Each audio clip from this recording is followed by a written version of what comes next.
This week on Spoke TV, we find out how the ice storm around Easter has affected residents and the best way to handle downed trees. What you have to remember is there's a lot of things around, fences, houses, decks, and we always want to make sure that people are aware that we're taking every precaution when working around those. And a group of University of Waterloo students has created potentially a life-saving technology. Plus, a Kitchener building has been recognized for their sustainable energy techniques. And we put in enough windows so that the light from the windows can get on people's desks.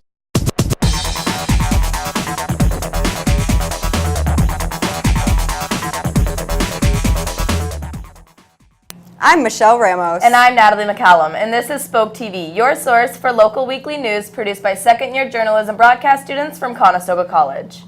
Following the recent ice storm, many people found that trees had caused major damage to their property, and they weren't sure how to deal with it. Spoke TV's Sarah McKeever tries to bark up the right tree to find the roots of the issue. Severe weather can happen during any season, especially in southwestern Ontario. Whether it be thunder and lightning or mass amounts of ice and snow, the trees in our neighborhoods are being put at risk of damage. First and foremost, if there are hazardous conditions surrounding any damaged trees or power lines, 911 should be the first call. For anything else, if you're in the city of Kitchener, there's a 24-hour number to call to report these sorts of damages, or even anything that the city should be aware of. Scott Barry is the Interim Associate Director of Operations with the Infrastructure Services Department for the City of Kitchener, and he says that the hotline is there as an outlet for residents to reach out to the city. So we would encourage residents to definitely be aware of their environment, especially after a storm, and let us know if there's any way we can help. Reporting damages is one of the most common calls that the center receives, even more so following severe weather. The most recent ice storm we had in March of 2016, we had about 2,000 calls over a 5-day period, and compare that to the December 2013 event, we had roughly 4,000 calls. The city, however, isn't always responsible for the cleanup of damaged or downed trees. If the tree is on private property, such as a backyard, and not interfering with city sidewalks or roads, then it's up to the property owner to take care of it. Andrew Wood works for Tri-City Tree Service and says that when they're out cleaning up downed trees, there's only one factor that they really take into consideration. The number one priority is always safety. What you have to remember is there's a lot of things around, fences, houses, decks, and we always want to make sure that people are aware that we're taking every precaution when working around those. So after that, it's always about what's the fastest and most precise way that we can do the job that we're trying. If you need to call the city to report damaged trees, the number to call is 519-741-2345. If you have trees down near your home but are unsure about who is responsible for cleaning them up, contact the city anyways, and the response teams will work with you to find the best solution. For Spoke TV, I'm Sarah McKeever. The unexpected weather changes have caused water levels to rise throughout the region. Megan Spotswood looks at how the recent precipitation caused flooding earlier in the month and could cause problems soon again once the snow melts. The March weather has left quite the impact on the region, and it leaves residents wondering if we really are going to see spring. The Grand River Conservation Authority issued a flood watch on April 1st, advising residents to stay away from high waters, streams, and water bodies. However, the watch was terminated on April 4th, but the GRCA still had the safety warnings in place. Lisa Stocko, Grand River Conservation Authority's Manager of Communications, explains the steps they take when issuing a flood warning. We issue 3 types of messages when it comes to flooding situations. So a watershed condition statement, a watch, or a warning. And the steps are basically that we are constantly monitoring the river system as well as the weather. And when our gauges indicate that the water levels may be rising, we will issue the appropriate type of message. Although the watch had been canceled, the GRCA is still continuing to monitor water levels until all the April snow has melted. The weather has had an effect on the residential areas around the region, and with unexpected snow hitting earlier last week, this gives winter activities in conservation areas such as Shade Mills to continue on longer. Some conservation areas remain closed for the winter and will not open up until April 30th. You know, the water safety message is extremely important, so just always reminding people to be very careful and cautious when they're near any type of water body or the river. For Spoke TV, I'm Megan Spotswood. Although landmines were created as a weapon of war, the majority of casualties often are civilians, this coinciding with refugees returning to heavily mined areas. Spoke TV's Lindsay Griesbach spoke with a local who experienced this firsthand. Over the past several decades, Kitchener has developed a reputation for being a hub for startup tech companies. Velocity, a leading entrepreneurship program based out of the University of Waterloo, is the biggest startup incubator in North America, offering grants and workspace to promising new companies. One of the most promising of these new companies is called Landmine Boys, who has designed a robot prototype to safely disarm landmines. Richard Yim, co-founder of Landmine Boys and a fourth-year mechanical engineering student at the University of Waterloo, says it would be a much better alternative to the current method. Right now, the most common method of diffusing landmine is controlled explosion. The problem with that is it destroys a lot of the local infrastructure like road, waterway, and if it's close to home, it could damage the village themselves. But also the farmland, you need to clean it up and repurpose it before you can do farming or other agriculture purpose. Yim immigrated to Canada from Cambodia when he was 13 and has seen firsthand what landmines can do. He has lost family and friends to the explosions they cause and has gone back to test their prototype in his home country. He has been offered office space at Velocity and plans to take it, with high hopes of putting his robot into action on live landmines within the year. Each year, Velocity holds 3 competitions, and for each competition, they award 4 startup companies a non-equity grant of $25,000 to help them accelerate their projects. Jude Fiorillo, the marketing communications manager at Velocity, explains what they saw in the Landmine Boys and why they awarded them one of these $25,000 prizes on March 31st. Landmine Boys has participated in the past in the Velocity Fund 5K competition last fall. They didn't win, but they've come a long way since then. You know, they've built a great team. They have a prototype that they're working on that works really well. And there's just a lot of promise with their technology. For Spoke TV, I'm Lindsay Griesbach. After the break, we look at the benefits of mission trips and how they can change your perspective.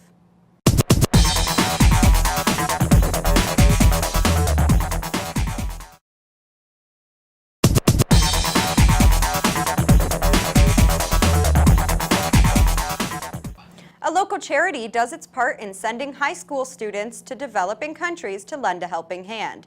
Spoke TV's Jacob Martin talks about how these mission trips not only benefit the orphans, but the students who participate as well. Friends of the Orphans is an international aid to NPH orphanages in South American countries like Guatemala, Honduras, and Peru, as well as many other countries. NPH stands for Nuestros Pequeños Hermanos, or Our Little Brothers and Sisters. Terry Donaghy, president of Friends of the Orphans, says that ever since the start of these trips, so much has been done to help the orphans. Okay. We've been taking these student mission trips to Guatemala since 2000. Started off with a group of 12 students, myself and one other adult supervisor. And since 2000, we've probably taken about 400 high school students on these mission trips of service to serve the poorest kids in our part of the world. For me personally, I'm a father of 2 children who were born in Guatemala.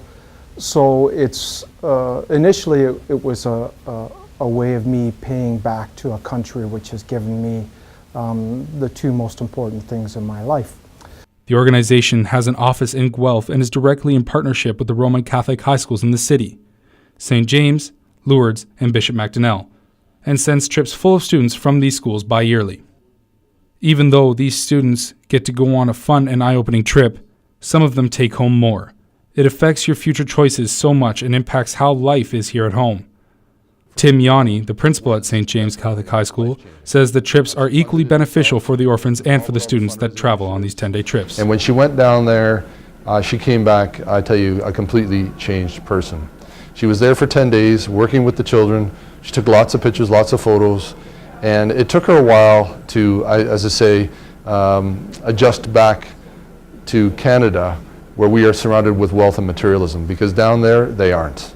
They are not surrounded in that way, and so for them it was very much, for her it was very much a life-altering experience. So much so that as she's gone into post-secondary, she's heading to university next year, she's interested in public health and she's interested in international development.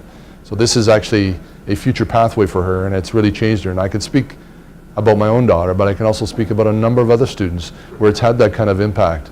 And I think it really speaks to our role as Catholic educators and the impact that St. James has had on students.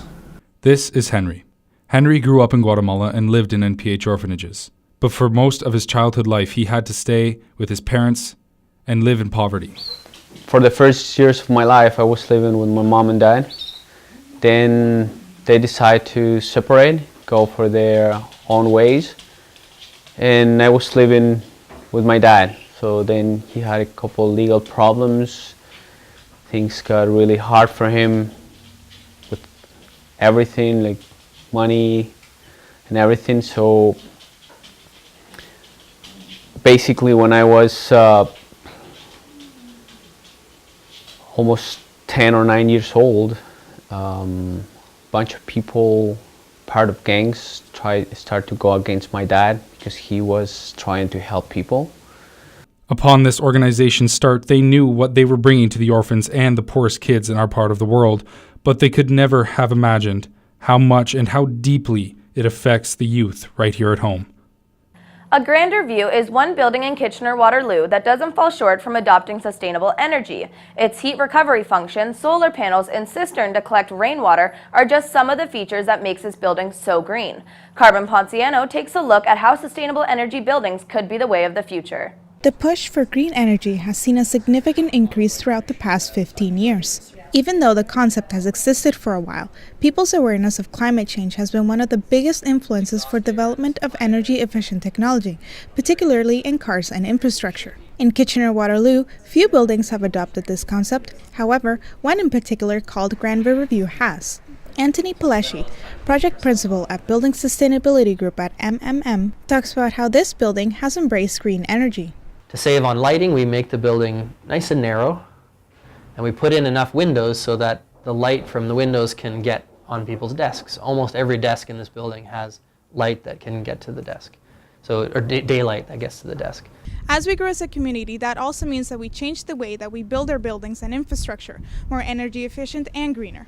And Kitchener has recognized the impact of sustainable buildings, that it has even added a new category to the Great Places Awards, which recognizes design excellence and innovation in areas of urban design. The Sustainable Kitchener Award is an award that celebrates sustainable design within a site.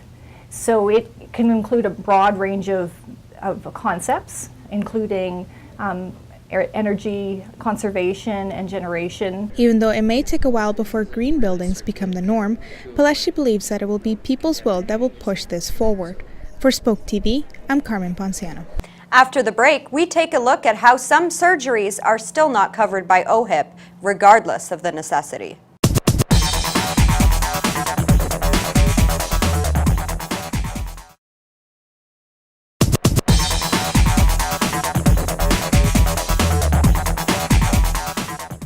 Sex reassignment surgery is expensive, and for those who identify as a particular gender and cannot afford the procedure often experience depression and anxiety.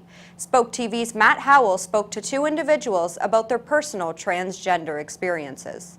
The first one that comes to mind was wanting to only wear the bottom of my bathing suit.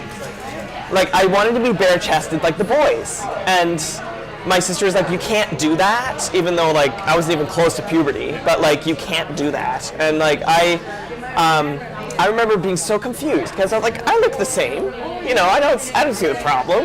At school, all the girls would call me the boy. They'd say like, oh, Dorothy, you're such a boy. You know, that was my name. I was the Wizard of Oz.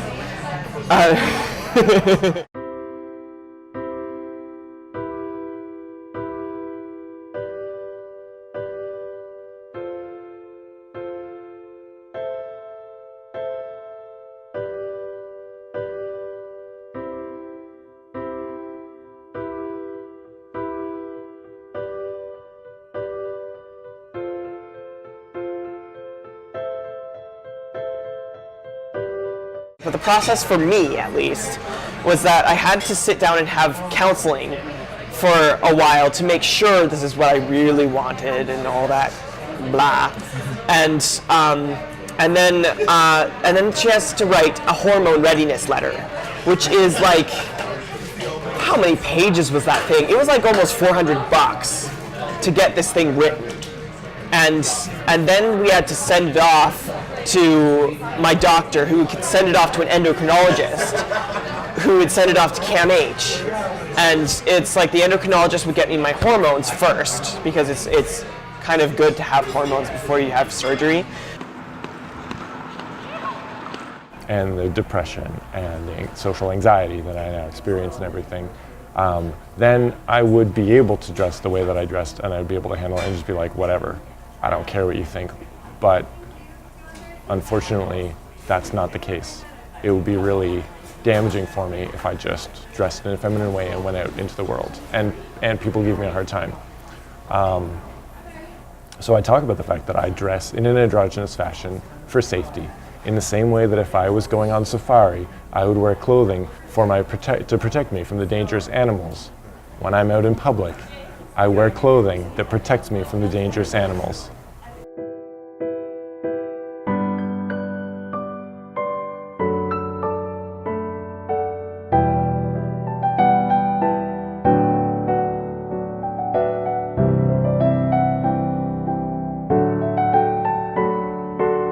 There is this need to know the gender of people, which is completely ridiculous. It's like, why? Why is this significant? So when people are talking about forms, that's one thing that I always bring up whenever anybody's like, oh, on our forms, what should we have? The first thing that I always say to them is just like, first, it would be good to figure out, why do you care? What does it matter?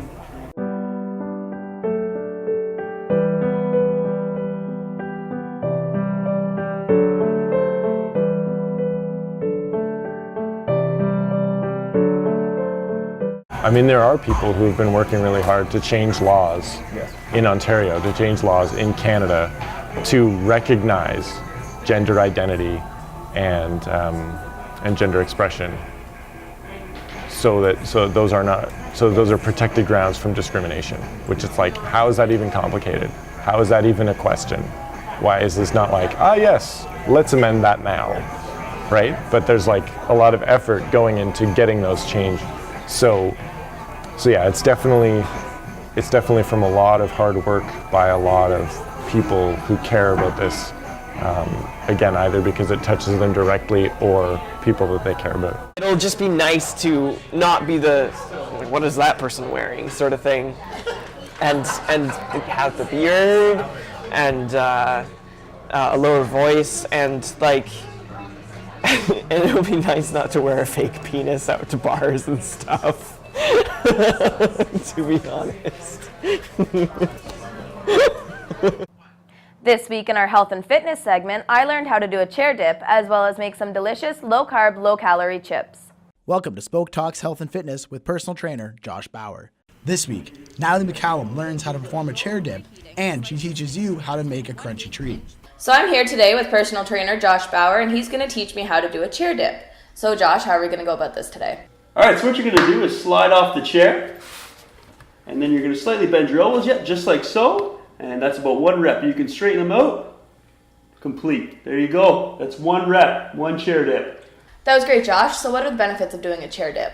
Some of the benefits include strengthening your triceps and your shoulders, and it's really great for older people too, especially getting out of bed there. So awesome. Hi, today I will be showing you how to make sweet potato chips.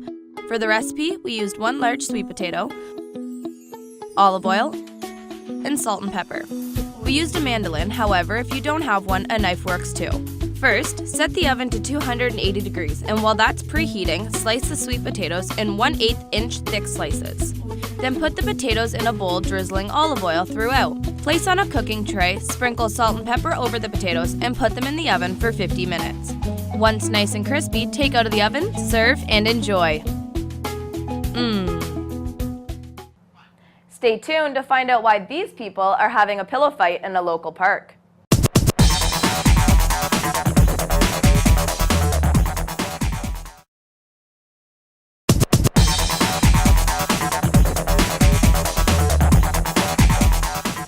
The Waterloo Siskins were down 2-1 going into Game 4 of the Junior Hockey League Finals against the Stratford Culletons. Spoke TV's Alex Spears was at the arena to take in the action. Game 4 of the Greater Ontario Hockey League Cherry Cup Final between the Stratford Culletons and the Waterloo Siskins was exciting to say the least. The game was fairly even to start, but the Siskins were able to pull ahead and take a 3-0 lead into the first intermission. Something seemed to click for the Culletons during the break, because they came out strong in the second. They buried a few quick ones and never looked back.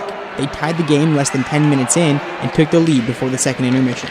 Waterloo, after failing to score another, ended up losing 5-3. Scoring in bunches helped the Culletons win this one, but according to fan Corey Smith, that's nothing new. I thought, good effort by Stratford. After a tough first period, they came back, they started scoring in bunches. It's something they've done a lot in the playoffs, and it really came through tonight. Waterloo, a really disappointing loss for them. They had a good first period, the power play was working, and then they kind of fell asleep. Now, one win away from winning the Cherry Cup. Culletons forward Rob Grant says that the team needs everybody to show up so they can win the series at home.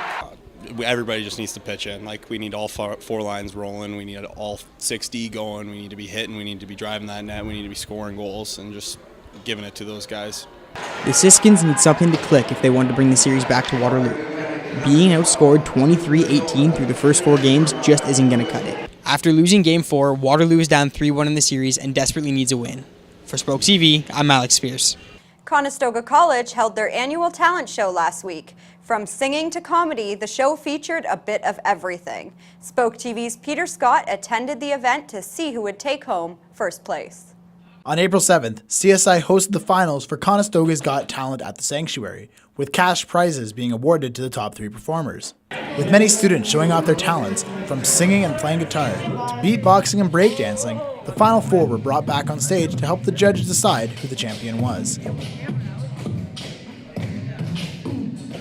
Contestant Dan So explains why he loves to perform. People inside the crowd that like the music, and you see that warm expression on their face, and they really into it, and that's what drives me to perform on stage. Bring that happiness out of people. The talent show was supposed to take place on March 24th, but due to the snowstorm, it was pushed to April 7th. The star of the afternoon was Jonathan Mertz, who wowed the crowd with his skills with the yo-yo. Starting to yo-yo around the 7th grade, he fell in love with the sport and started looking online to learn new skills and tricks. He explains how it felt to win the competition. Pretty great. I'm pretty happy about that. I didn't actually expect it. Everyone here today did an amazing job. There's a lot of great talent here in Conestoga, and I was just really happy to be part of it.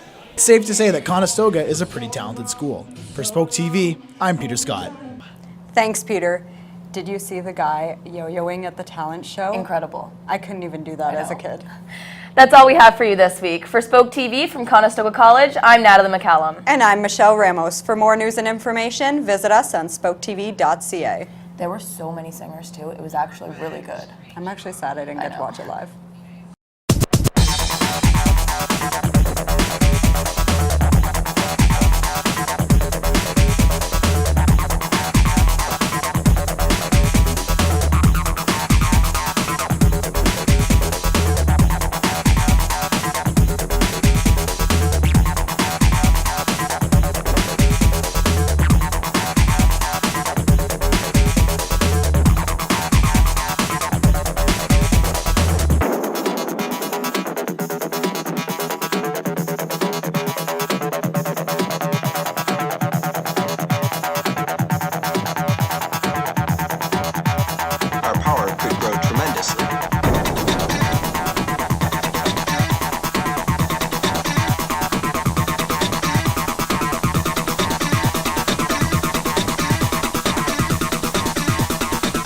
Could grow tremendously.